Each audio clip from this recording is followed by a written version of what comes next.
Hi everyone. Hello. Welcome to my tour on the apartment museum of Nikolai Rimsky-Korsakov, one of the outstanding composers of the turn of the 20th century. Hi Dolly, Cindy, Richard, Joanne, Maria. Good to see you all. EE, hello. Sorry. And So for those who are going to be watching this as a recording on my YouTube channel, and for those who haven't done many of my tours before, my name is Anna, and I'm a licensed tour guide to St. Petersburg. Um, I haven't been home since March 2022, but I never really stopped doing virtual tours of my city, alongside with some other tours of some other places in the world, Israel, Amsterdam, Georgia now.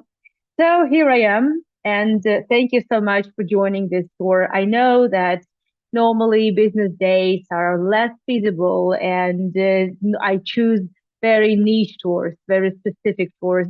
And I thought actually visiting small museum apartments is probably one of my favorite um, tours in general. And exactly now, well, back in the peaceful times and before Corona times, back in St. Petersburg, when there was like a low season, I loved, exploring. This was the time for me to study more, to invent new itineraries, and to tailor new tours. And that was a very creative time. And this is exactly when I would also indulge myself into going to these small museums. And shortly before the events of 2022, I actually got my license which is a permission to guide in the number of museums of theater art. And the Rimsky-Korsakov Museum was one of those. I don't remember exactly now how many museums there are, but there are a bunch of them, at least five. So as you may expect, well, there definitely will be more tours on music and other composers, and not only. Yeah, end of the 19th century and turn of the 20th century. This is the year he was prolific. However, most composers you probably know of, they were born kind of prodigy, or at least they started their music career and their education at a very early age. That's not the case with Rimsky-Korsakov at all. And we will talk about his name in a while. That's very different. We'll talk about how he actually uh, came to understanding that he had always wanted to be a musician. And we'll talk about this in this building. So this is not the building where he lived. We are on the Zagorodny Avenue. This is the quiet area, well, the former quiet area of St. Petersburg, away to Romanov's residences, summer residences, and summer houses of the aristocrats, all that way on the Zagorodny Avenue. And the houses here are all, you wouldn't find palaces here. These are just tenant houses, residential buildings that belong to some rich families or some enterprises. And people just rented out just rented apartments here. And Rimsky-Korsakov rented apartment here for 15 years, but not in this building, but in the building inside, in the courtyard. So that's the museum. However, he was not from St. Petersburg. He was from an aristocratic family, but he was born in a small town of Tikhvin. And this is their house, by the way. We'll talk about his family at some point on the tour. But as I said, he was not, it's not like he wasn't into music, but his family and had a very long history of service in the fleet. And he had his elder brother who had a very interesting name, by the way. His name was Voyan, warrior. Like warrior was his first name. Just that, warrior Rimsky-Korsakov. Voyan Rimsky-Korsakov. This is a very unusual name, and he was the example for Nikolai, and he just followed his path like his like all almost all the men in his family, and he studied really well. Later on, his elder brother became the headmaster of the cadet school, and eventually, the boy, well, young teenager Nikolai, went for, well, he actually circumnavigated the world. He traveled across the world. He sailed across the world for 3 years. Can you imagine that? And at that point, he already knew. By the way, this is the ship called Diamond, as far as I remember. And with that ship, he sailed across the world. He saw everything, and they sailed. They were even docked in the States and everywhere. And obviously, there wasn't really much time to compose. However, he well, basically, I would say that from all aristocratic families try to teach their children music because it was kind of a that's just how it was supposed to be. So all the children from aristocratic family were supposed to know to speak several foreign languages, including Latin and Greek, and also play music. Well, not necessarily they had to be talented musicians or singers, but they had to, well, be educated with that as well. And while he was sailing the world, he would just he would be taking notes here and there. And this is exactly when he had this tradition of carrying very small notebooks with him, where he would be just jotting sometimes a few, just, just, he used them as music sheets, for some little scores that, well, or some pieces or some elements that he got in mind. There's some photos from that period, just young people. However, that was quick, and I hope you'll be able to hear that. You should be able to hear that, but I will double check. However, that trip gave him infinite source of inspiration, and the fact that he spent 3 years on the water, almost almost 20% he was at sea. All his music, 15 operas, and I would say quite a significant number of symphonies were all very fluid. There was always water in it. And you can also imagine there must have been some storms, and their ship also participated in the parade, in the fleet parade. Also in the States, there was a big holiday celebration where they also participated. And all that couldn't but have, um, well, kind of impacted his music.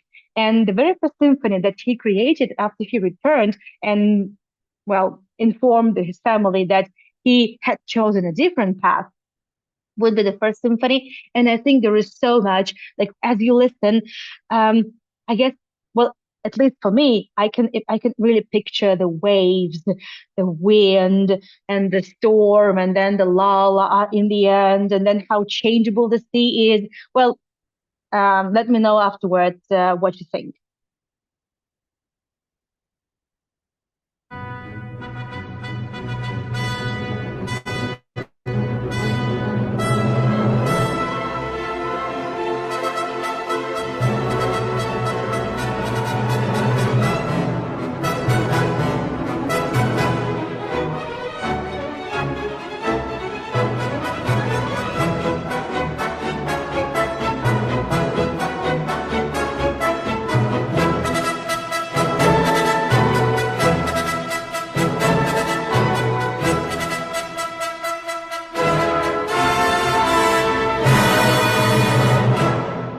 And we are in the courtyard. Don't expect it to be beautiful, opulent. This is the classical 19th century residential buildings where in the courtyard you have more buildings. Uh, so I guess it's just how it works. The building from the outside could look quite interesting and impressive. However, Zagorodny Avenue didn't really have that opulent houses. I would say they were quite average because it was kind of a compromise. The land was already quite expensive because it was the direction, to the aristocratic mansions and summer houses. But on the other hand, they kind of tried to save a little money on at least the decorations of the facade.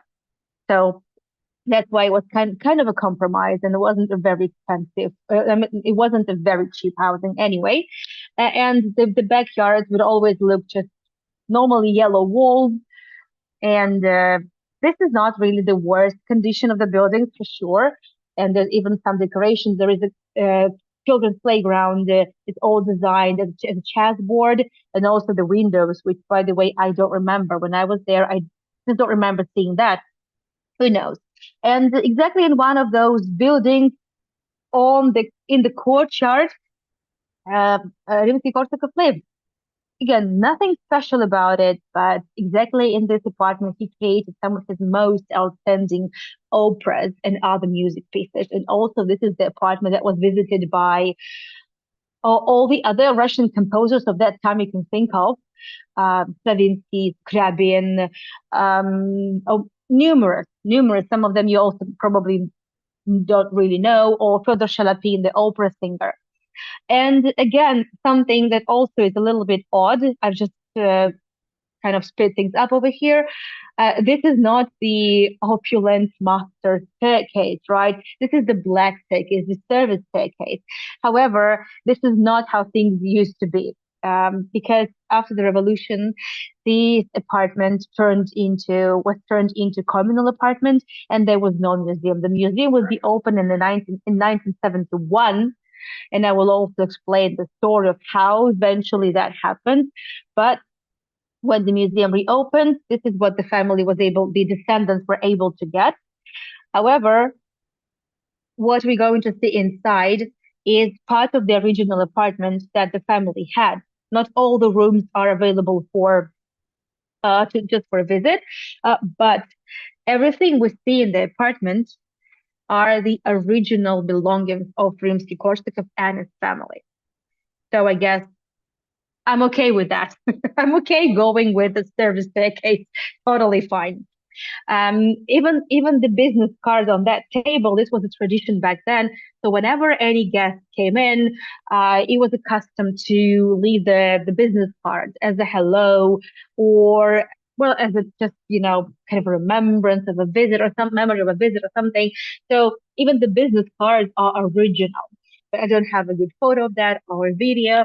And also in the well, over there at the entrance, we see the fur coat of Rimsky-Korsakov. This is the photo from the internet, by the way.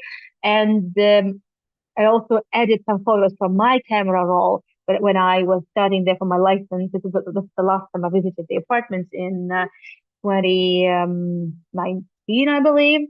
So and it's not a coat, it's a fur coat. But back then in the 19th century and before that, it was but people would wear their fur coats with the fur inside. So they believed it was warmer. So that's just interesting. So this is a fur coat. So obviously, it's a genuine, fur. Yeah, but this is his fur coat of Rimsky-Korsakov. We can see that in a bunch of his photographs, and we have quite a lot of photographs in general. And we start with the study, and everything is original. They even were able. Okay, so his wife Nadezhda Purgold. I will show you her photo. She even managed to save parts or just some pieces of the wallpaper. And then when before the museum reopened, they were able to commission exactly same kind of wallpapers. And even the wallpapers are kind of original. So we see it exactly as it used to be at times of Rimsky-Korsakov before he passed away.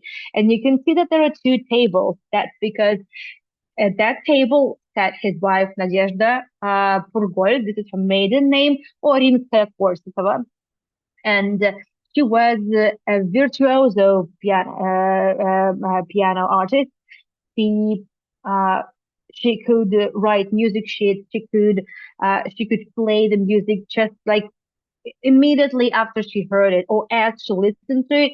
She was immediately she was able to play it without a hitch, and she could even write a music score for the entire orchestra. And they met at one of the concerts, and they fell in love. And she would be his assistant. She helped him a lot, especially with music sheets. He had lots of issues with his eyes. He could well, he could really sometimes his eyes were in such a bad condition, his eyesight, that the doctors even prohibited him to write and read anything at all, which was impossible for a musician.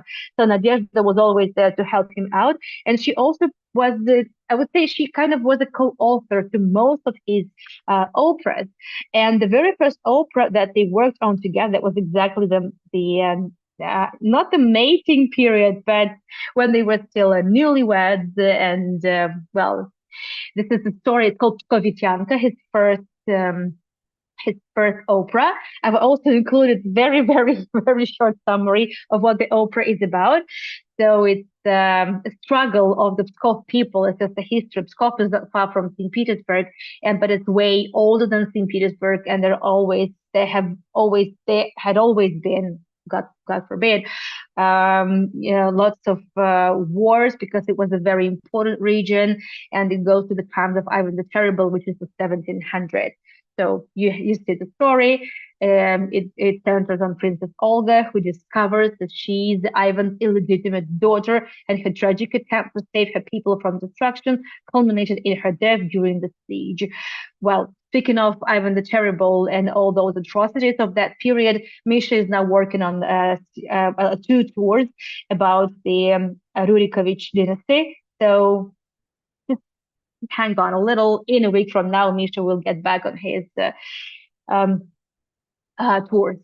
So let's listen and see the costumes.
Quite impressive, right? All those costumes. This is exactly what people used to dress like before Peter's reforms. I mean, Peter the Great.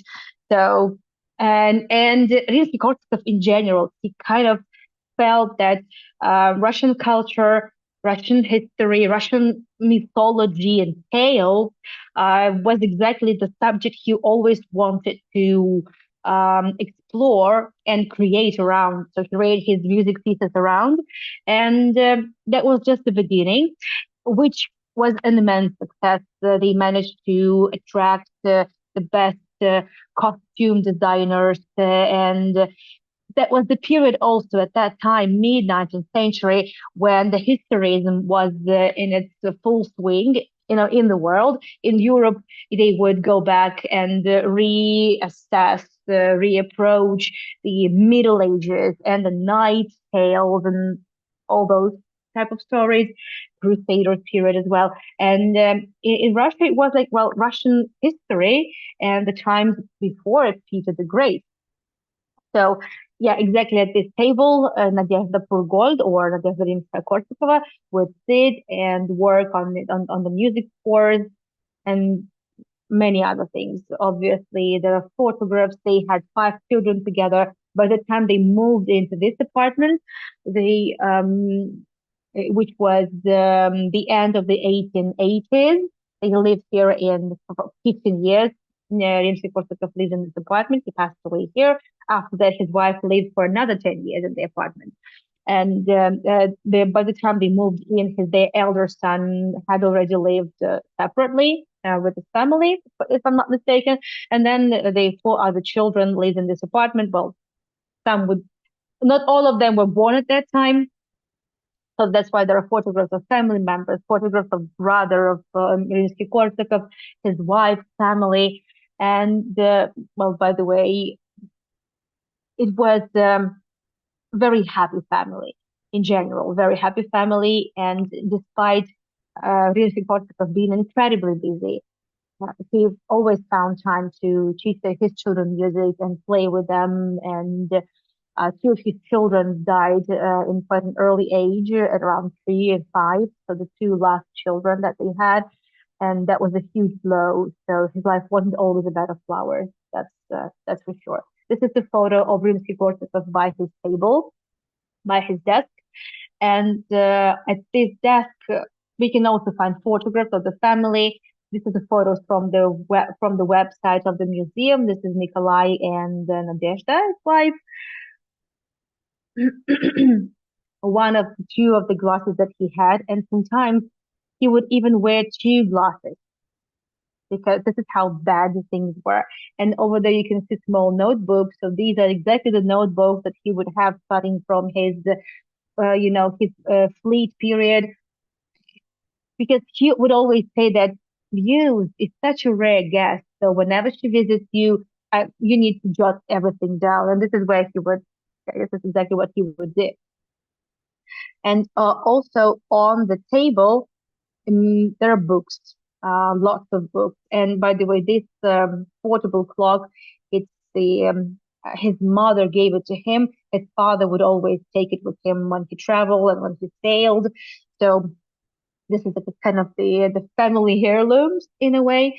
And on the table, this is the music score of another opera. This is not, we're not going chronologically, and I don't have time to cover all the 15 operas, which is quite a lot, which is, I would say, quite impressive. Uh, mm, so we're just going on some of them, but it's called the Golden Cockerel. And this is quite an interesting one. It actually caused him lots of trouble because it was created in the times in the end of the 19th century when it was already politically unstable situation. And since the opera exploits in a very satirical way the critique of political folly and despotism, and tells the story of a foolish king who receives a magical golden cockerel to warn him of danger, but meets a tragic end after ignoring the bird's warnings and succumbing to greed and lust. So you can imagine that the opera was actually forbidden for a long time, and no theater, even private operas, which he participated a lot in, partnered a lot with, were not willing to take such responsibility. But it's a beautiful opera. I was able to find a video from the Soviet period, but we have it anyway, and the costumes.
That was it.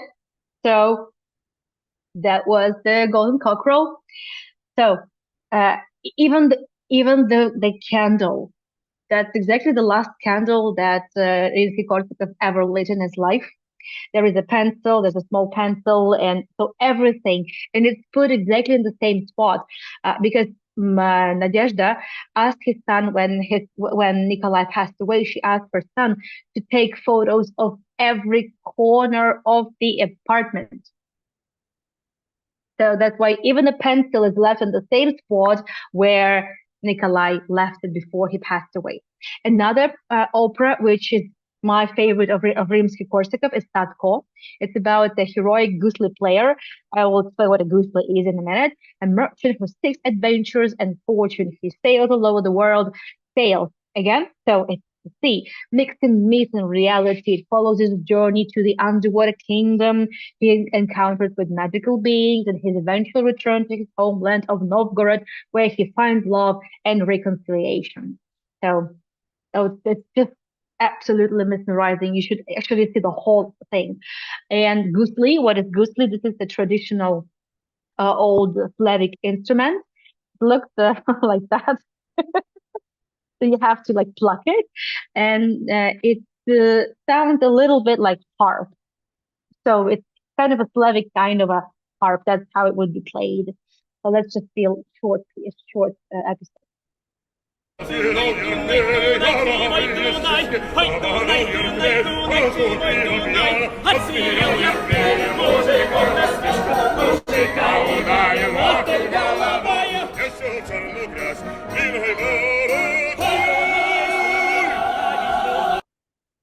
Okay, so and when this opera was premiered, it was exactly the year when they celebrated kind of a jubilee of him being a composer, and there was a big celebration. He just sat there in the Mariinsky Theater and watched the actors play, watched the performance, and after that, after during the break, there were standing ovations, and there were lots of speeches given to. Um, well, to congratulate the composer, I mean Rimsky-Korsakov himself, and also on the walls, you apart from the photographs, you will also see lots of sashes, ribbons, garlands, wreaths of all sorts. Those are all presents from his students because he also taught at conservatoire and also gave lots of private classes, music classes, and he also partnered with some private operas. And well, on the walls, well, we will see at least some of them. And I just would like to draw your attention to one, this one at least over there. This one. This was a very dear kind of a gift. It's called address. In Russian, we call it address. I'm not sure what the word in English is. It was painted by Mikhail Vrubel, the artist about whom I did special tour from Russian Museum. We had special artists, and this is just one of the artworks that kind of might ring a bell to you. And the wife of Vrubel, Nadezhda Zabela Vrubel, was an opera singer, and she was the source of inspiration for Rimsky-Korsakov. Not only him, by the way, she was magnificent, and Rimsky-Korsakov composed a lot of his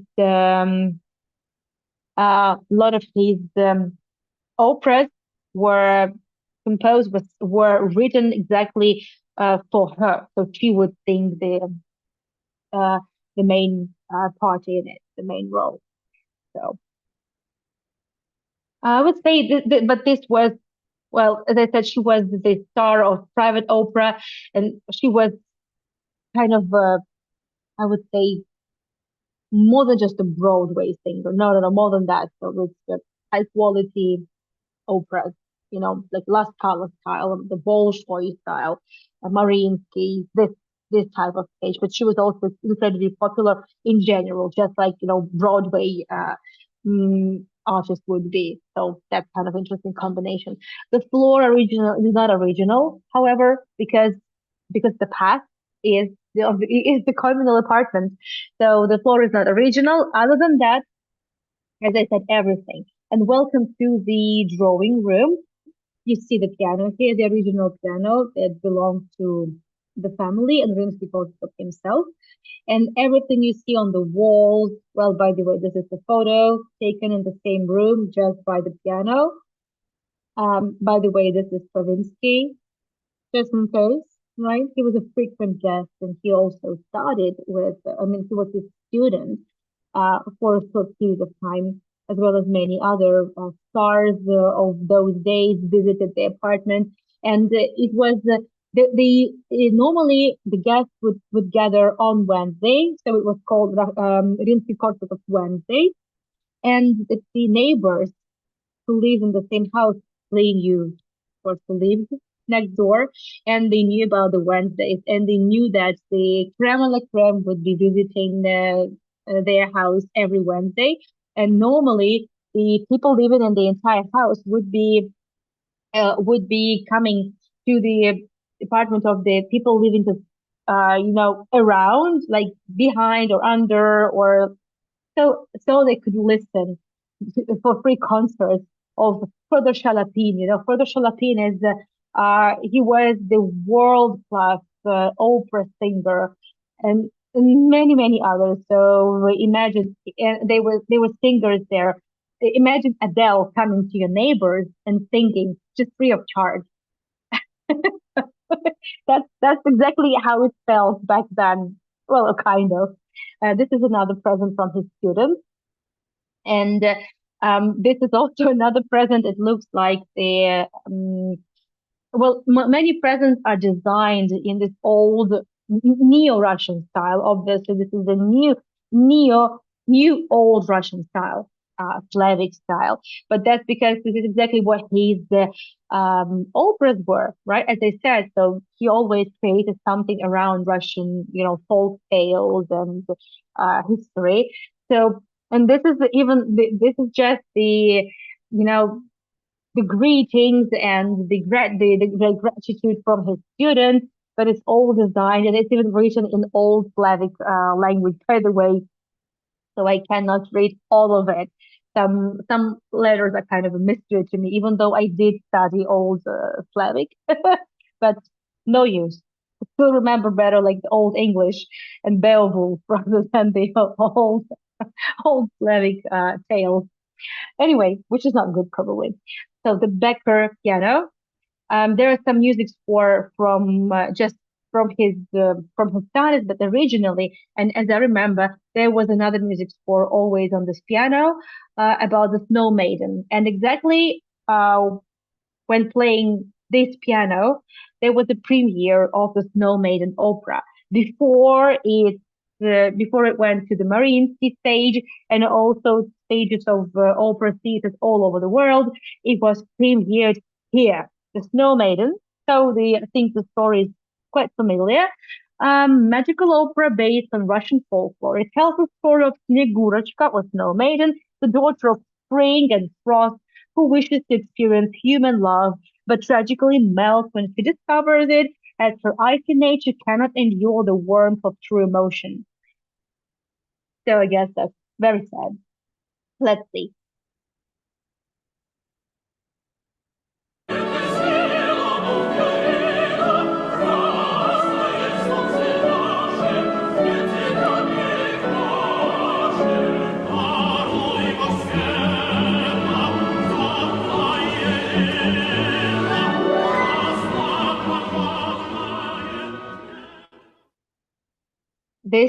This round thing is the sun. And I've decided to include the episodes of spring coming. So it's not this much about the snow maiden herself, but it's about the spring and how excited she is, and yet she doesn't yet know that she's gonna melt soon. So that's quite impressive.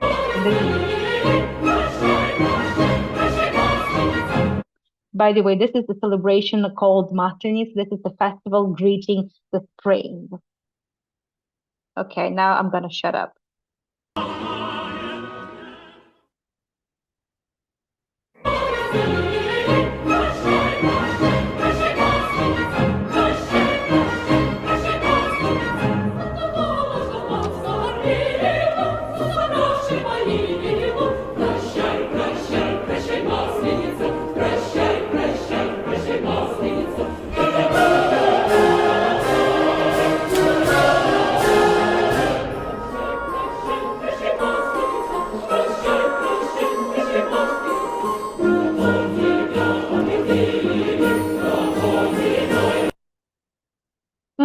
So That's this round thing that they would throw at each other are the blinis. This is the holiday when you should eat the pancakes that symbolize the sun and coming of the sun. This is another gift from his students. The tuning fork, the musical instrument, right? So the music keys. That's and also designed in the like neo-Russian style. So that's so if his whole life would be about that. So he lived in the kind of tale, but no, from time to time it will really, I would say, hit him hard, the reality, such as the death of his children in this apartment, and as well as the story. So he once stood up for a student who was clearly of anti-monarchy, anti-Romanov position. And for that, Rimsky-Korsakov was heavily criticized and even was not allowed to come back to work for quite some time. He was not allowed to teach in the conservatory. But we are in the dining room where Rimsky-Korsakov liked to spend some quiet time early in the morning before the rest of the family would wake up. He always had breakfast alone, just with his dog. Rex was his name. And the family preserved the cutlery, the kitchenware, everything. And it all has the monograms of the family.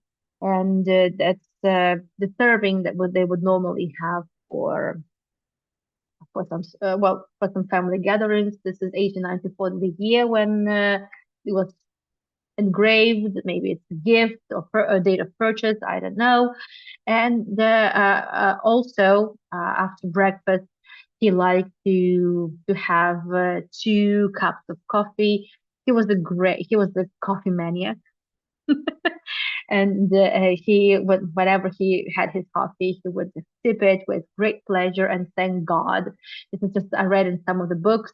That's just exactly what his wife would always say. That yeah, as he drank coffee, he would always thank God for the existence of such a drink. That's Rex.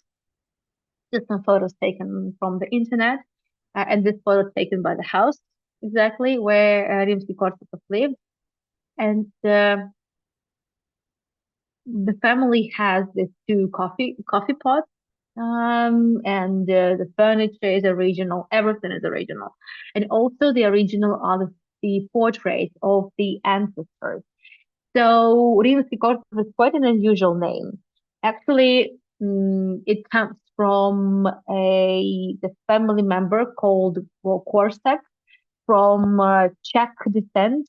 He came to Russia in the 14th century, and they were even able to trace their lineage up to the Roman times. Can you imagine? That's why, well, first Korsak was Russianized into Korsakov. He was from the aristocratic kin. And then they also officially applied to add the prefix Rimsky. That's because they were able to prove their relation to uh, some someone in the Roman Empire. I don't know the details, and the this was the permission was given by the emperor. Only the emperor could allow or not allow initiatives like that. So these are the portraits that had always been in the family, and that kind of still are, because there are descendants of Rimsky-Korsakov around all the time. Many of them live in St. Petersburg, by the way, and quite often visit the museum. And this is the same portrait that Rimsky-Korsakov, as a little boy, would always look at back in the 60s. You would always see that around. And well, by the way, the 2 coffee pots are just there on the table, as well as the crocheted kind of a napkin or something. That's also, by the way, these are his initials. Nikolai Rimsky-Korsakov, Russian, and looks like the English letter H. This is the room that had not been there at times of Rimsky-Korsakov. It used to be a kitchen, but when the museum reopened, there was no need for a kitchen, and there were no exhibits for the kitchen anyway. So they decided to turn it into a small concert hall, and that's exactly where the concerts are now held on a regular basis, and there's always big celebrations for the birthday, of the composer, and there are also a couple of exhibits, the original costumes from some of the operas, and with the design done by Korovin, about whom I did a special work, an outstanding costume artist, theater artist in general, and the original sketches and the designs done by the artist. Obviously, he didn't work exclusively with the Korovin, no, but many of the costume designs were done by him.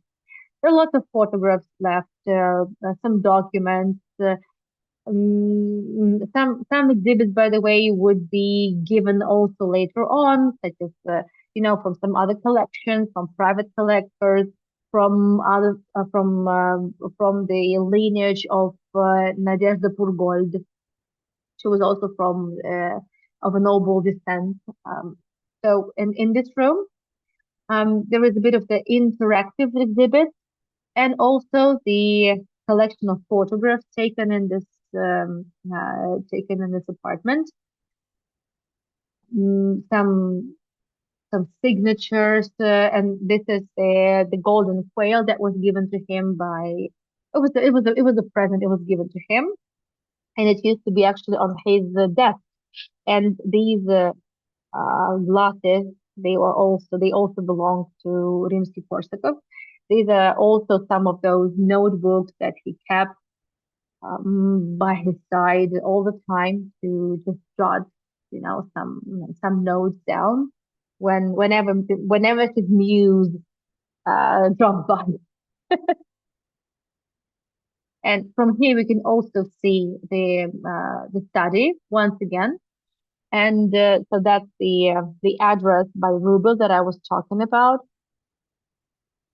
And also, by the way, this is the ashtray.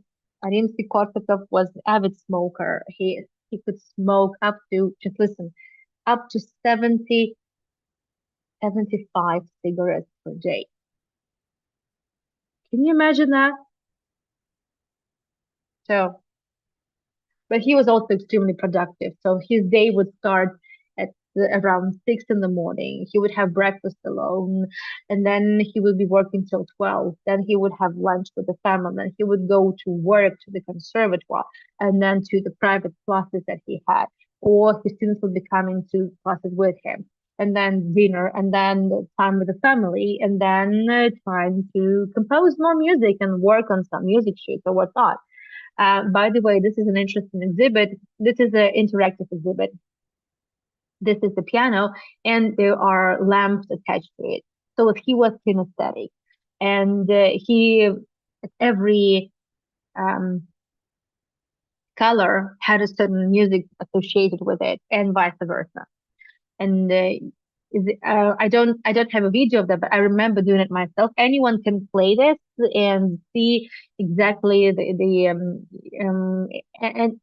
see the notes exactly the way Rimsky-Korsakov would see it. But I don't have the video of how it works. But I guess it's pretty much clear. I hope so. As I said, this museum is it belongs to the big network of museums, like Theater History Museum. And obviously, the main museum is in the Alexandrinsky Theater. And there are also Museum of Fedor Shalapin. There are also Museum of other composers, Museum of Musical Instruments. And let me know if you are interested in visiting museums like those. And if you are, then we'll be visiting more of them because, well, apparently I have a wealth of licenses that I haven't really used. So I need to do that. Okay, let me open the chat for questions. So let me know if you have any. Let me know which piece you like the most. And if you have been able to hear some kind of music of the waves and the storm and the lull in the first symphony. Thank you, EE. Thank you so much. Thank you.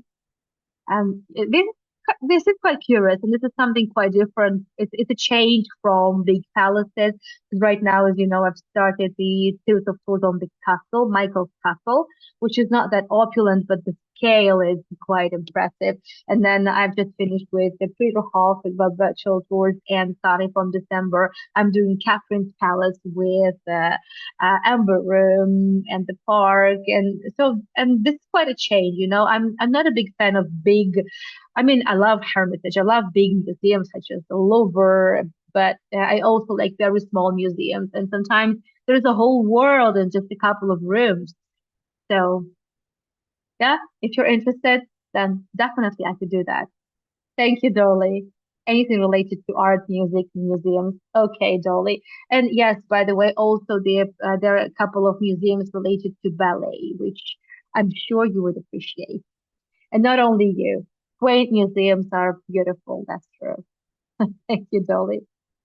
Musical instruments would be good. Okay, Duran, will do. Will do. So once again, for those who joined a little later, I'm not sure whether you can see the entire chat, so I don't want to actually scroll all the way up. So just as a reminder to all my sponsors, there's going to be the long-awaited Zoom get together. Thank you, Cindy. So there's going to be Zoom get together for my sponsors, and I'm saying that so that if this message reaches as many of you as possible. So on the 28th of November, we actually it's going to be almost the same time as now, like um it's going to be 10:15 p.m. my time, GMT plus 4, so just 10 minutes earlier than now. We're going to meet for the Zoom get together for my supporters, my sponsors. If you are my sponsor, but you haven't received the link, try checking the spam folder. If it's not there, contact me. I will send you your link. And if you're interested and you're not my sponsor but would like to become one, which consists in basically the extra payment per month, $10, which gives you access to more than 420 videos of the course I've done over the course of these 4 years. There are even some recordings from the Hagel times. So the link is there. How to become my sponsor? It's there. It's just buy me a coffee, the same website, the same way. You can also tip me with buy me a coffee, and or you can use PayPal, whichever is convenient. And the schedule for the weekend, there are going to be 2 live walks in Tbilisi, unless the weather gets even worse, remains the same, or unless the protest starts, which is also possible. But I'll play it by ear. I like to play it by ear. There's always something to take you to. Then Mikhailovsky Castle, Part 2 on Saturday, as well as the Romanovs and the Holy Land. And we are going to visit by far the most splendid, beautiful, and special Orthodox Church, Russian Orthodox Church in the Holy Land. This one is in the Mount of Olives, Gethsemane. And then on Sunday, I'm taking you uh, to the Mount of Olives, to the church called Dominus Flevit, because we start the stories of the ministry and the last days of Jesus in Jerusalem before the crucifixion. And something's telling me that I might need to do the Via Dolorosa at some point again. I'm not sure. We'll see how it goes. I might do it the other way. And I think there's one tour that I'm kind of missing here, and I need to double check because I just hate to think that I just miss on one of the tours that I've scheduled, and I've been so diligent. And now, let me see. Oh yeah, of course. How could I forget? I'm also taking you to Old Jaffa on Saturday. Oh goodness. So, okay, the Old Jaffa, the link is here just about now. So, as you know, when I was last in Israel, I recorded hours and hours of footage, Jerusalem and Tel Aviv. So, Jaffa is the oldest part of Tel Aviv. Um, Next Sunday is going to be a series of tours because there is so much to see in Jaffa, and I never really had a chance to give you the entire story. So now it's time. I would say it's quite an ambitious thing to say, but I hope I'll be able to cover everything in just several series. And on the 4th of December, it's December already. I'm taking you to another apartment, not of a museum, but my favorite poet of the early 20th century Russia, symbolism period. Woohoo! He was so hot. Alexander Blok. So, yeah, ladies, you're gonna like it. Gentlemen, he was just very talented poet. Just you gotta trust me. I'll provide some poetry with translations. So, I think you will find it interesting. So it's December 4th. And yes, it's December. Yes, of course he did all the librettos. Yes, yes, Maria, and Sadko among them. Jaffa is magical. Yeah, Dolly, as a local, Jaffa is special. And as I say, my tours of the Holy Land should be perceived as the tour of the heritage of the Holy Land that is the cradle of the three major religions. Biggest religions, monotheistic religions, and the cradle of the civilization. And whenever I see tours of Israel, they are not political. They are about the heritage, the importance, the beauty, the archaeology that uh, is important for the entire human type. So, yeah, in a way. Thank you so much, everyone, for joining. And yes, Mara, you're right. He was the librettist of Satko. And thank you for your question. Thank you for your interest in what I do. Thank you for your support. Again, as I said, PayPal, or you could buy me a coffee. So next time we meet with my sponsors on Thursday, and the first tour of the week will be in Tbilisi on Saturday, and I might have to reschedule one of the tours and overlap with one of the guides, but I'm not sure whether I'll be able to do that. We'll see. Let me know, Jolie, because I don't know. Thank you so much for joining, and I will see you on Saturday. And I will be sharing the replay of my Banya tour related to Jesus in a few minutes from now. And then this recording is going to be updated, also uploaded on my website, on my YouTube channel, sometime during the night. Thank you so much. You could hear the winds and the waves and the symphony. That's great. That's great. Thank you, Joanne. Thank you, everyone, for joining. And I really enjoyed listening to this beautiful music with you. Thank you for appreciation and the, I would say, in general, the appreciation of the heritage. Bye bye.